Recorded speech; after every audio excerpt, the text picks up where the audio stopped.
أما بعد أعوذ بالله من الشيطان الرجيم بسم الله الرحمن الرحيم وقالوا لن تمسنا النار إلا أياما معدودة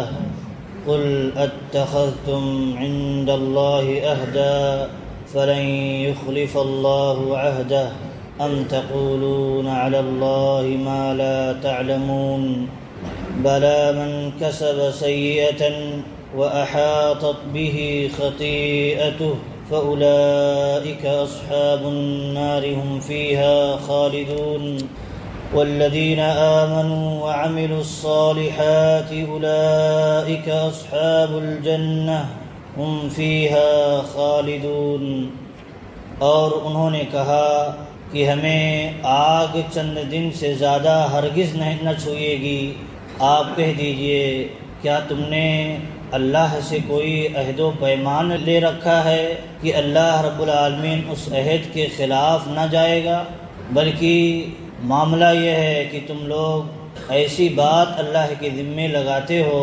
جو تم جانتے نہیں۔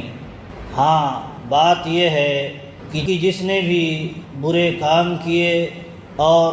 اس کی نافرمانیوں سے وہ گھیر لیا گیا تو ایسا آدمی جہنمی ہے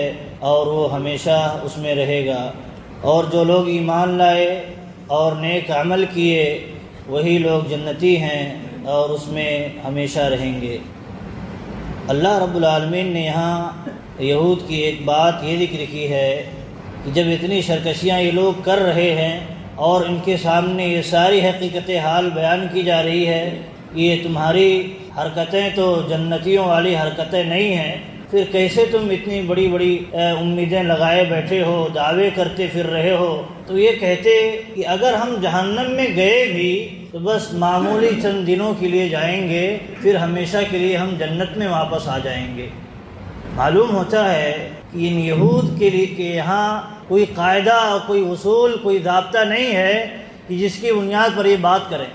کبھی کچھ بات کریں گے، کبھی کچھ بات کریں گے، اپنی بات کو اوپر رکھنے کے لیے کچھ بھی کہہ سکتے ہیں، کچھ بھی بول سکتے ہیں، کوئی معیار نہیں ہوتا ہے ان کے یہاں۔ آج کفار کے یہاں بھی دیکھ لیجئے، پاور ہاتھ میں آ جائے یا کچھ بھی ہاتھ میں آ جائے تو ان کے یہاں کوئی قانون، کوئی ضابطہ، کوئی بھی کام نہیں آتا ہے، وہ خود سے قانون سازی کرتے ہیں۔ ایسے ہی یہود کے یہاں بھی معاملہ تھا، قانون اور قاعدے بدلا کرتے تھے سامنے والے کی سوالات کی وجہ سے۔ بہرحال وہ اپنے آپ کو کبھی نیچا نہیں دکھاتے تھے، اپنی اصلاح کی کوشش نہیں کرتے تھے، اپنی سدھار کی طرف اپنے آپ کو نہیں لے جاتے تھے، تو اس لیے وہ باتوں سے کھیل کھیلتے تھے اور لوگوں کو جواب دینے کی کوشش کرتے تھے۔ ان کا کہنا یہ تھا کہ اگر ہم جہنم میں گئے بھی، دیکھیے ہم جہنم میں اگر گئے بھی کچھ کسی طرح سے تو ہم چند دنوں کے لیے جائیں گے، پھر ہم واپس جنت ہی میں آ جائیں گے، ہمارا اصل ٹھکانہ جنت ہی ہے۔ عبداللہ ابن عباس رضی اللہ تعالی عنہما کہتے ہیں کہ نبی صلی اللہ علیہ وسلم جب مدینہ آئے تو مدینہ کے یہود کہتے تھے کہ یہ دنیا جو ہے 7000 کی مدت تک کے لیے ہے، 7000 تک دنیا قائم رہے گی، اور ہر 1000 سال کے بدلے یہودی ایک دن عذاب دیا جائے گا، یعنی 7000 دنیا قائم رہے گی تو 1000 کے بدلے ایک دن، تو معلوم ہوا 7 دن تک ہم جہنم میں رہیں گے اور پھر دوبارہ ہم جہنم سے نکال کر کے جنت میں داخل کر دیے جائیں گے۔ تو اللہ رب العالمین نے یہی آیت ان کے جواب میں نازل کی، یہ تم بے سرو پر پیر کی باتیں کہاں سے کرتے ہو؟ کہاں سے کرتے ہو آخر اس طرح کی بات ہے؟ کہاں اللہ رب العالمین نے تم سے عہد و پیمان ایگریمنٹ کر رکھا ہے کہ تمہیں اگر جہنم میں ڈالے گا بھی تو چند دنوں کے لیے، اس کے بعد تمہیں ہمیشہ کے لیے جنت میں داخل کر دے گا؟ یہ کہاں اللہ تعالیٰ نے تم سے ایگریمنٹ کیا، عہد کیا ہے کہ تم اس کی بنیاد پر اتنی ڈٹ کر کے باتیں کرتے ہو؟ اور ایک مرتبہ اللہ کے نبی صلی اللہ علیہ وسلم یہود کے یہاں گئے، ان لوگوں نے دعوت لی تھی اور دعوت میں وہ جو بکری کا جو گوشت تھا اس میں زہر ملا دیا تھا، تو اللہ کے نبی صلی اللہ علیہ وسلم نے یہود سے کچھ سوالات کیے تھے۔ اس میں سے ایک سوال یہ تھا کہ اللہ کے نبی صلی اللہ علیہ وسلم نے کہا کہ تم لوگ جہنم میں سے ہوگے، تو کہا کہ ہم لوگ اگر جہنم میں بھی ہوں گے تو چند دنوں کے لیے جہنم میں جائیں گے۔ تو اللہ کے نبی صلی اللہ علیہ وسلم نے انہیں ان کی حقیقت کو واضح کیا۔ بہرحال یہ بات ان کے ہاں ایک طرح سے عقیدے میں داخل ہو چکی تھی کہ اپنے عوام کو کسی نہ کسی طرح سے تسلی دے کے رکھنا ہے، اگر وہ کتاب اللہ سنت رسول اللہ کی مخالفت کر رہے ہیں، اللہ کے رسول پر ایمان نہیں لا رہے ہیں، قرآن پر ایمان نہیں لا رہے ہیں، ایسے ہی تورات کے اندر جو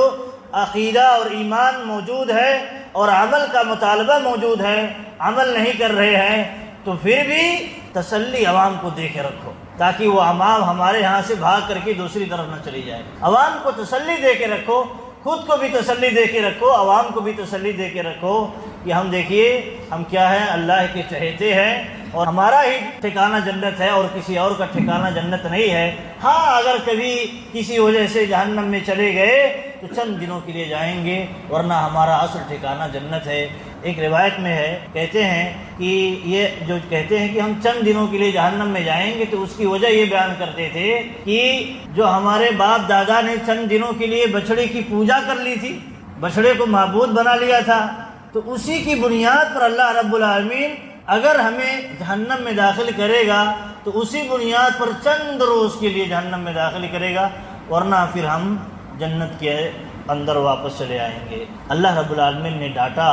قُلْ اتَّخَذْتُمْ عِنْدَ اللَّهِ عَهْدًا، اے نبی آپ کہہ دیجئے ان بے سر و پیر کی باتیں کرنے والوں سے کیا تم لوگوں نے اللہ رب العالمین سے کوئی عہد و پیمان لے رکھا ہے، کوئی ایگریمنٹ کر رکھا ہے کہ اللہ رب العالمین اپنی عہد و پیمان کے خلاف نہیں جائے گا؟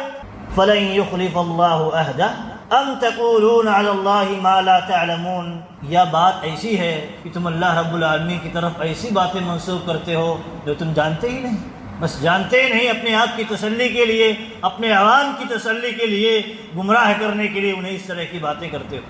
تو اللہ رب العالمین نے یہاں ڈانٹا ہے اور حقیقت حال کا ان سے مطالبہ کیا، ان کے پاس اس کا کوئی جواب نہیں ہے۔ کیا کوئی جواب ہے یہود کے پاس کہ اللہ رب العالمین نے عہد لے رکھا ہے کہ تمہیں جہنم میں نہیں داخل کرے گا، اور جہنم میں اگر داخل کیا بھی تو 7 دن کے لیے صرف؟ کہاں کون سا عہد ہے تمہارے پاس، ذرا دکھاؤ ہمیں بھی۔ اس کا کوئی جواب نہیں ان کے۔ یہ حقیقت حال واضح کرنے کے بعد سوال کے انداز میں آگے اللہ رب العالمین نے سچائی کو واضح کیا ہے، حقیقت کو واضح کیا ہے۔ دیکھیے کسی کا نسب نامہ اور کسی کا عہدہ اور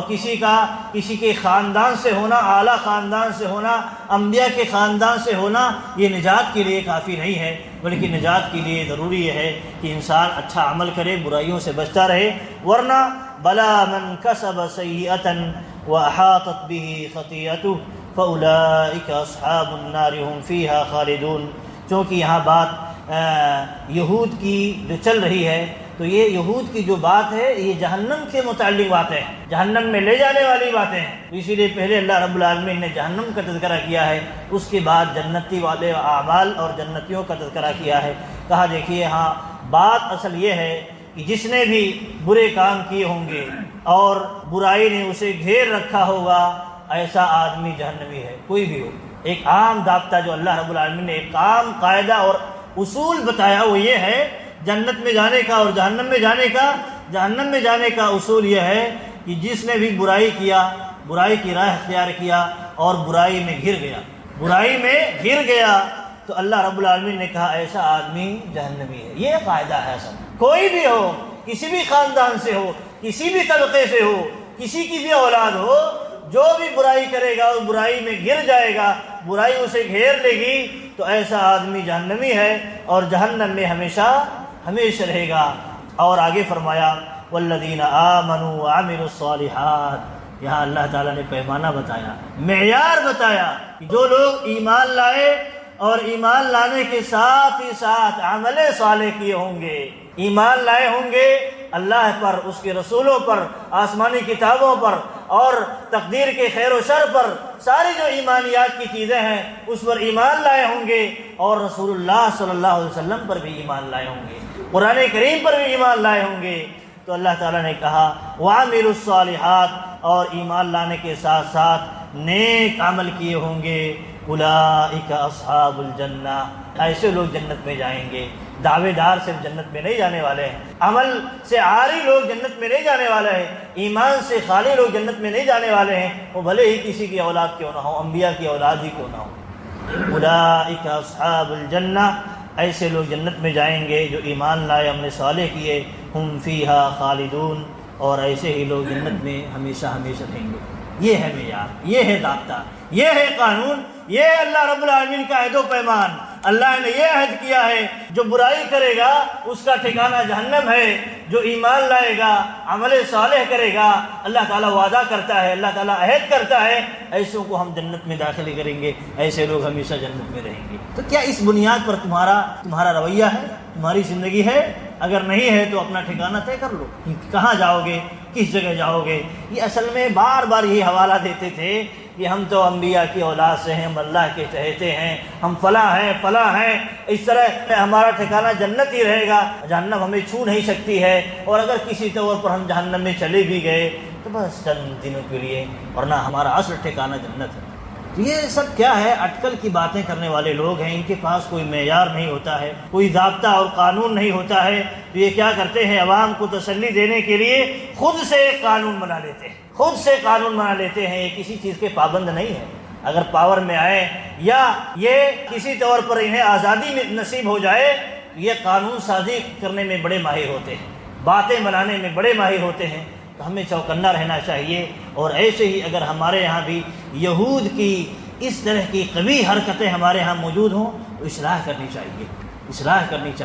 بہت سارے حضرات ہیں، ہم سید ہیں، جی ہم سید، ہمارا رشتہ نبی صلی اللہ علیہ وسلم کے رشتے سے جڑتا ہے، ہمارا خاندان نبی صلی اللہ علیہ وسلم کے خاندان سے جڑتا ہے، تو کیا ہوا؟ اگر کوئی سید ہے تو کیا ہوا؟ اگر بے عمل ہے، سید ہوتے ہوئے بھی بے عمل ہے، نبی صلی اللہ علیہ وسلم کے خاندان سے ہے لیکن بے عمل ہے، تو کیا نبی صلی اللہ علیہ وسلم کے خاندان سے ہونا اسے نجات کے لیے کافی ہوگا؟ نبی صلی اللہ علیہ وسلم نے کہا تھا کہ اپنے خاندان کو جمع کر کے، جو ان کے درمیان موجود تھے، ان کے سگے موجود تھے، ان کو جمع کر کے کہا تھا کہ مانگ لو جو مانگنا ہے، میں کل قیامت کے روز تمہارے کسی کام نہیں آؤں گا، مانگ لو جو مانگنا ہے۔ بہرحال یہ ضابطہ ہمیں اپنے دل و دماغ میں بیٹھا کے رکھنا چاہیے۔ اللہ کے نبی صلی اللہ علیہ وسلم نے اسی لیے کہا من بطأ به عمله لم يسرع به نسبه۔ اللہ کے نبی صلی اللہ علیہ وسلم نے لوگوں کو عمل کی ترغیب دی، علم کی طرف ترغیب دلانے کے بعد یہ بات کہی، ایک بنیادی بات دیکھو، یہ ترغیب میں اس لیے دلا رہا ہوں، عمل کی ترغیب، اور اسی طرح علم حاصل کرنے کی ترغیب اس لیے دلا رہا ہوں کیونکہ جس کا عمل اس آدمی کو پیچھے چھوڑ دے تو نسب نامہ، خاندان اسے کھینچ کر کے آگے اسے نہیں بڑھا سکتا ہے۔ خاندان میں اتنی طاقت نہیں ہے کہ کھینچ کر کے اسے آگے بڑھا دے، اسے کوئی مقام، کوئی درجہ نصیب فرما دے قیامت کے دن، ایسا نہیں ہو سکتا ہے، بلکہ جو کچھ انسان کیے رہے گا، حاصل کیے رہے گا، اسی کی بنیاد پر اسے نتیجہ اور رزلٹ نصیب ہوگا، کسی دوسرے کے عمل پر اسے رزلٹ اور نتیجہ نہیں دیا جانے والا ہے۔ یہ اللہ کے نبی صلی اللہ علیہ وسلم نے بھی اس کی حقیقت واضح فرمائی ہے۔ تو ہمیں تمناؤں میں، آرزوؤں میں، جھوٹی آرزوؤں میں زندگی نہیں گزارنی چاہیے۔ ایسا نہیں ہو سکتا ہے کہ ہم فلاں کے خاندان سے ہیں، یا بہت سارے حضرات ہمارے آج کے اس وقت میں کہتے ہیں اگر فلاں امام کے مقلد بن جاؤ، فلاں امام کے مرید بن جاؤ تو تمہارا بیڑا پار ہے، تمہاری نجات طے ہے، تم نجات پا جاؤ گے، یقیناً نجات پا جاؤ گے۔ یہ کون سا معیار ہے؟ کس نے کہا؟ اگر ایمان نہیں ہے، عمل صالح نہیں ہے، نبی صلی اللہ علیہ وسلم کے مطابق، سنت کے مطابق زندگی نہیں گزار رہا ہے، تو کون سا یہ عہد ہے؟ کس نے کہا ہے؟ یہ سب کیا ہے؟ جھوٹی آرزویں ہیں، جس کی بنیاد پر لوگ اپنی دکان چلاتے ہیں اور لوگوں کو بیوقوف بنا کر کے اپنے آپ سے جوڑنے کا انتظام کرتے ہیں۔ تو ہمیں صورتحال کو سمجھنا چاہیے اور چوکنا ہونا چاہیے اس